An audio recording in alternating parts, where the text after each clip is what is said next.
ओम शांति बच्चों, कैसे हो आप सब।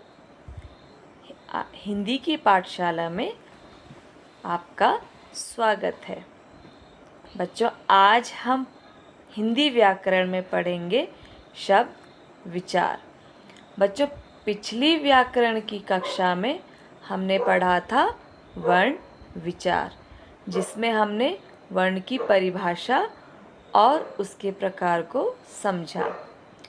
अब हम समझेंगे शब्द विचार।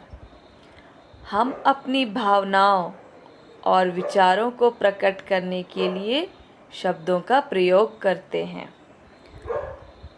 बच्चों, अब हम जानेंगे सर्वप्रथम शब्द किसे कहते हैं। तो बच्चों, जैसा कि मैंने पिछली कक्षा में आपको बताया था, वर्णों के मेल से शब्द बनते हैं। तो शब्द किसे कहते हैं? शब्द क्या है? वर्णों के मेल से शब्द बनते हैं। जैसे क ल म। अगर क ल म को हम मिलाकर पढ़ेंगे या उससे शब्द बनेगा कलम। क प्लस ल प्लस म, कलम। ऐसे ही ग र म, ग प्लस र प्लस म को मिलाकर बनता है गरम।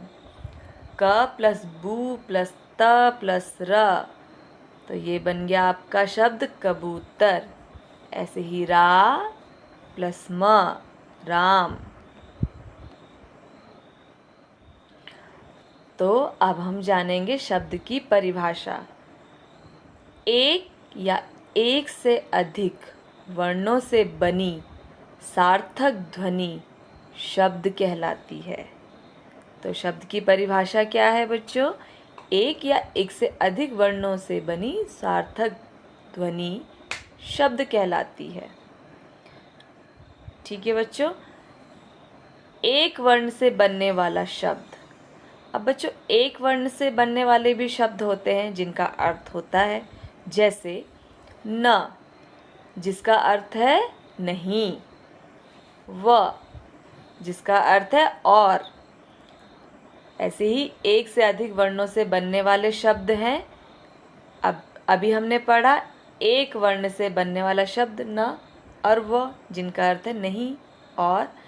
अब एक से अधिक वर्ण से बनने वाले शब्द हैं कमल, पुस्तक, रोटी, महल, हिमालय आदि। जैसा कि अभी हमने अभी पढ़ा था कलम, गरम, कबूतर। ये भी एक या एक से अधिक वर्णों को मिलाकर बनने वाले शब्द हैं। अब हम पढ़ेंगे शब्द के भेद। तो शब्द के भेद क्या हैं? बच्चों, शब्द के कई प्रकार के भेद होते हैं। शब्द कई प्रकार के होते हैं शब्द के, लेकिन इन भेदों को हमने कुछ आधार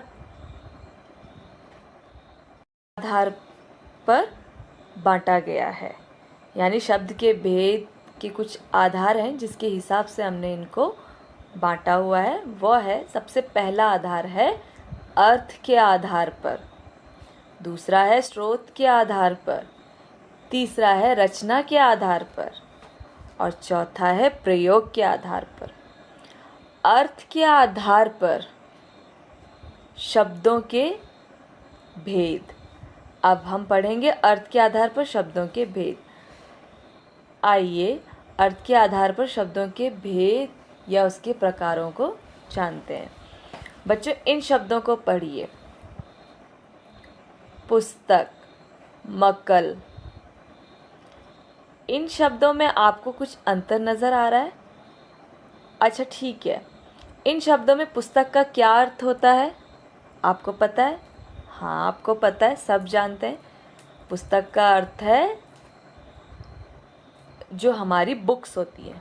लेकिन परंतु ये जो मक्कल शब्द अभी मैंने आपको बोला, इसका कोई अर्थ है? क्या कोई जानता है इसका अर्थ? नहीं ना, इसका कोई अर्थ नहीं है। इस प्रकार अर्थ के आधार पर शब्द के दो भेद होते हैं। पहला है सार्थक शब्द और दूसरा है निरर्थक शब्द। सार्थक शब्द क्या होते हैं बच्चों? सार्थक